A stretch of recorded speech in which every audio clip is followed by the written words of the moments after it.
Good morning, sailors. A few months ago I published a video where I discussed my thoughts about my Cabo Rico 38 and various upgrades or changes that might be required in order for me to really sail off in comfort.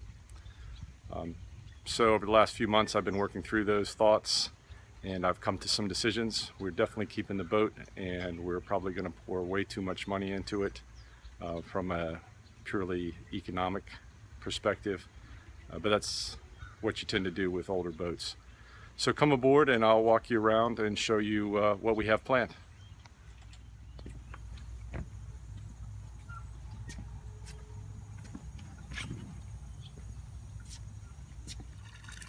I'm going to replace my furler. I haven't decided yet whether it will be with a Harkin or Schaefer roller furling. I'm going to have the bowsprit inspected very closely. It seems to be okay. There are some old repairs here. May need to have some work done on it. Otherwise, if there's any real problems underneath, then I'm going to have a new bowsprit built and installed. In addition, I'm going to have some stainless steel guards built and installed that run along each side of the bowsprit to protect it from the anchor and the anchor rods. Also, one of the problems here is the old cap rail, which is curved here.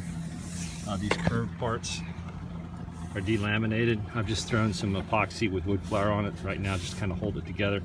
Gonna have those pieces rebuilt and installed, and then I'm going to have also some stainless steel covers put on there to protect the new wood from the anchor rod.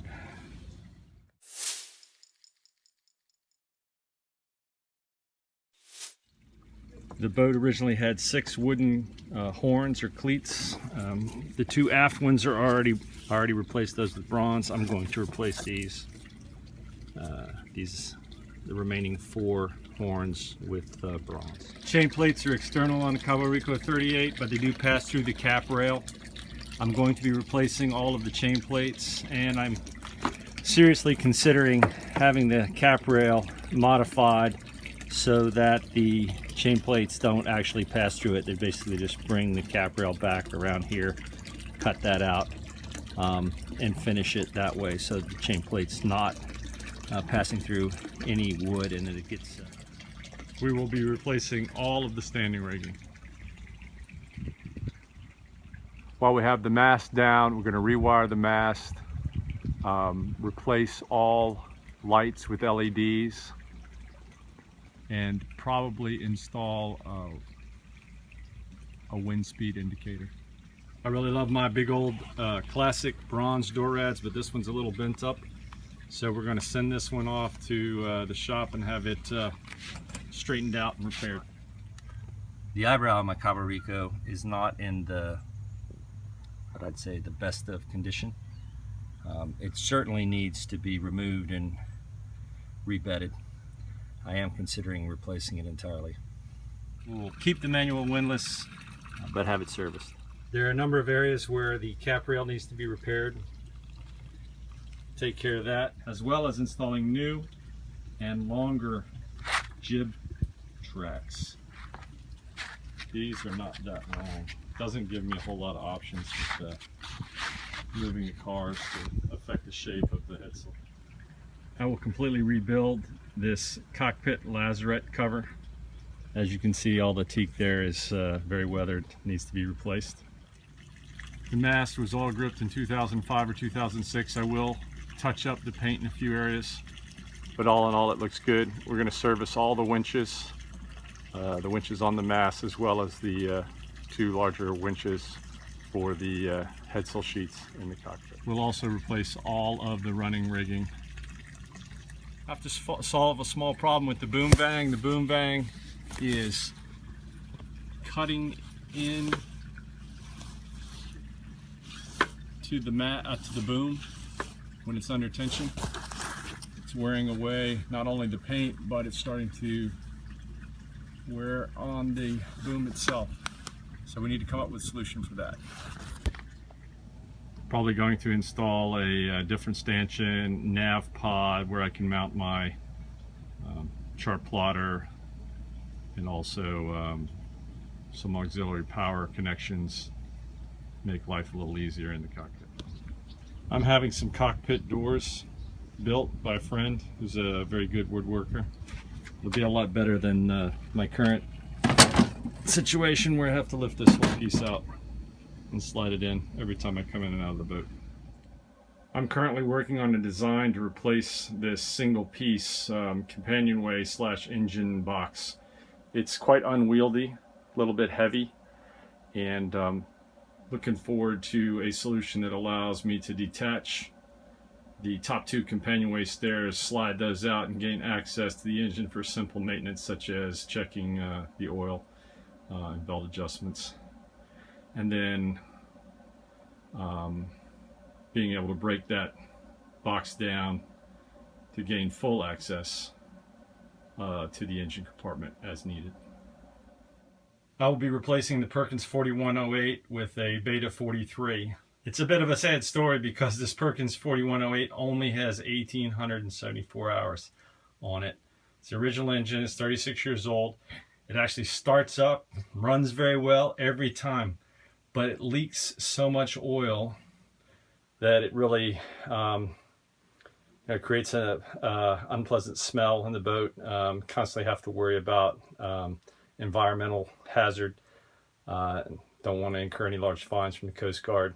I'm really worried that someday all the mainsail will fail completely and all the oil will run out into the bilge, and I'll be sitting out there in the middle of the ocean with an engine that doesn't work at all. So yeah. In the V-berth, I will install some 12-volt USB outlets to allow for easy charging of various mobile devices. Also plan to replace the cushions in the V-berth.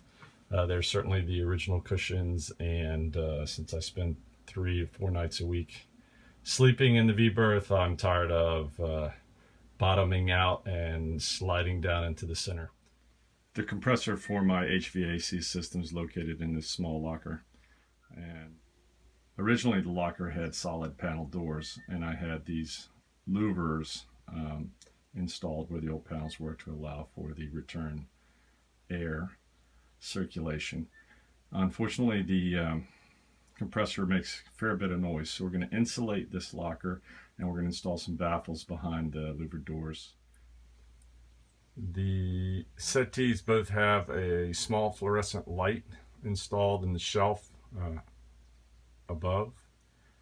I'm going to replace that light with either an LED bulb or a different LED fixture entirely. The mast step on the Cabo Rico 38 passes through the sole, and there is a drain or weep hole, as you can see there, to aft of the mast. Fortunately, that weep hole is easily clogged. When we unstep the mast, we're going to take out the mast step. We're going to have that cleaned up, reinstalled, and we're going to open up that hole and look for a more efficient way to ensure that water does not collect in that small pan and drains immediately into the bilge. I will replace all the seals in the port lights, as well as all the seals for the 3 large hatches. In the galley, I need to repair the fridge top where this piece of wood at some point in the past split. Somebody pulled the top too far forward and set it down, caused that to split. So we're going to take that piece of wood off, get a new piece of teak on there, refinish the top. I have the original 2-burner shipmate stove and oven. I don't use it much, but I'm still considering replacing it with a newer Force 10 with at least 3 burners and maybe a little bit larger oven. Also looking to replace this fluorescent lamp, either with an LED bulb or an entirely new fixture. Original cushions and upholstery are very tired, and they will be replaced. Currently have an ICOM 504 VHF GPS. Going to upgrade that to an ICOM 506 VHF GPS AIS and network it to the chart plotter. Just as with the V-berth, the original cushions still in place in the quarter berth, and we will be replacing those with quality mattress / cushions. There are a few areas of the cabin sole that require refinishing. Okay, so that was a quick overview of the project. There's probably lots of different items that I did not mention in the video that we will undertake. Obviously, there's some safety-related upgrades that we'll be undertaking, to include EPIRB, sat phone. Still debating whether radar is needed. I'll keep you updated as we undertake the project. The boat will be hauled out in a couple of weeks, unstepping the mast, taking out the old engine, and then she's going in a covered bay here at Harrington Harbor, where we will undertake all of this project, hopefully over about a 3-month period, get the boat back in the water before the end of the year. So stay tuned, and I look forward to your feedback.